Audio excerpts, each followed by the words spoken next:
2026-2027 വർഷത്തെ മുക്കം നഗരസഭാ ബജറ്റിൽ 76 കോടി രൂപ വരവും 73.5 കോടി രൂപ ചെലവും 2.5 കോടി നീക്കിയിരിപ്പും പ്രതീക്ഷിക്കുന്ന മെഗാ പദ്ധതി ലക്ഷ്യമിട്ടുള്ള ഈ ബജറ്റ് അവതരിപ്പിച്ചു. നഗരസഭാ ചെയർപേഴ്സൺ അഡ്വക്കേറ്റ് കെ.പി. ചാന്ദ്നി അധ്യക്ഷത വഹിച്ചു. കഴിഞ്ഞ ഒരു ദശകം മുക്കത്തിന്റെ വികസന ചരിത്രത്തിൽ സുപ്രധാന അധ്യായം എഴുതി ചേർക്കപ്പെട്ടു എന്ന് തന്നെ പറയാം. നമ്മുടെ പ്രിയപ്പെട്ട MLA ശ്രീ ലിൻഡോ ജോസഫിന്റെ ശ്രമഫലമായി അനുവദിക്കപ്പെട്ട മുക്കം സൗന്ദര്യവൽക്കരണത്തിന്റെ 1ാം ഘട്ടം പൂർത്തിയായി. 2ാം ഘട്ടം ഏകദേശം അവസാന വർക്കെല്ലാം പൂർത്തിയായിക്കൊണ്ടിരിക്കുന്നു. തൃക്കരമണ്ണ ടൂറിസം പ്രോജക്ട് മുക്കത്തിന് പുതിയ മുഖം നൽകുന്നു. ആരോഗ്യരംഗത്തെ കുതിപ്പിന് നാന്ദി കുറിച്ചുകൊണ്ട് സാമൂഹികാരോഗ്യ കേന്ദ്രത്തിന്റെ നിർമ്മാണത്തിന് തുടക്കമിട്ട് കഴിഞ്ഞു. കൊയിലാണ്ടി എടവണ്ണ സംസ്ഥാന പാതയുടെ നവീകരണവും അഗസ്ത്യമണി കുന്നമംഗലം റോഡുകൾ ഉൾപ്പെടുന്ന പുതിയ സംസ്ഥാന പാതയുടെ പ്രഖ്യാപനവും ഗതാഗത രംഗത്ത് എടുത്തു പറയേണ്ടത്. ബജറ്റ് സമ്മേളനത്തിൽ ഡെപ്യൂട്ടി ചെയർപേഴ്സൺ CA പ്രദീപ് കുമാറാണ് ബജറ്റ് അവതരിപ്പിച്ചത്. ഒരു ദശകം പിന്നിട്ട മുക്കം നഗരസഭയുടെ 3ാമത്തെ ഭരണസമിതി ചുമതല ഏറ്റെടുത്തിട്ട് ഏതാനും നാളുകളായിട്ട് ഞങ്ങൾക്കൊരു സ്വപ്നമുണ്ട്.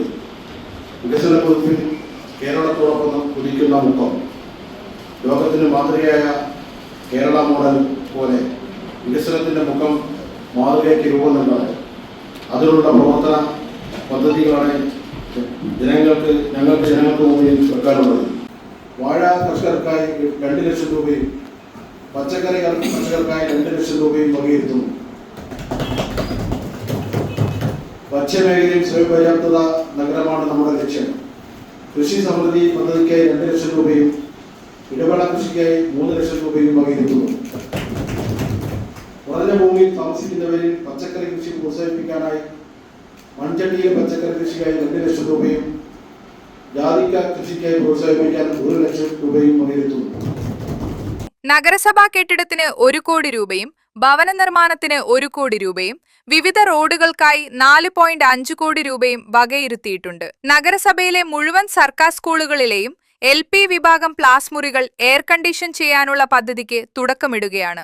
ആദ്യഘട്ടം എന്ന നിലയിൽ ഈ വർഷം 1ാം ക്ലാസ് ശീതീകരിക്കും. ഇതുമൂലമുണ്ടാകുന്ന വൈദ്യുതി ചെലവ് ലഘൂകരിക്കുന്നതിന് സ്കൂളുകളിൽ സോളാർ പാനലുകൾ വിന്യസിക്കും. ടൂറിസം വികസനത്തിന്റെ ഭാഗമായി ഇരുവഞ്ഞിപ്പുഴയിലൂടെ ബോട്ട് സർവീസ് ഏർപ്പെടുത്തുന്നതിന് ബോട്ട് ജെട്ടികൾ നിർമ്മിക്കാൻ 5 ലക്ഷം രൂപ വകയിരുത്തിയിട്ടുണ്ട്.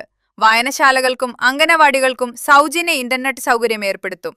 എല്ലാ അംഗനവാടികളും സ്മാർട്ടാക്കുന്ന ബ്ലൂംബിറ്റ പദ്ധതിക്കും തുക വകയിരുത്തിയിട്ടുണ്ട്.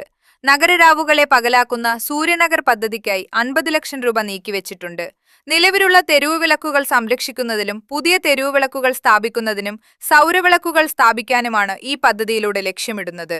മുതിർന്ന പൗരന്മാർക്കായി കൂട്ടിരിക്കാൻ പാട്ടുപെട്ടി എന്ന പദ്ധതിയിലൂടെ റേഡിയോ സൗജന്യമായി നൽകും. വനിതകൾക്കായി ഹോം നഴ്സിംഗ്, ഹോം ടെക്നീഷ്യൻ പരിശീലനങ്ങൾ, ഷീ ഓട്ടോ, ഷീ ലോഡ്ജ് തുടങ്ങി ഒട്ടനവധി പദ്ധതികൾ നടപ്പിലാക്കും.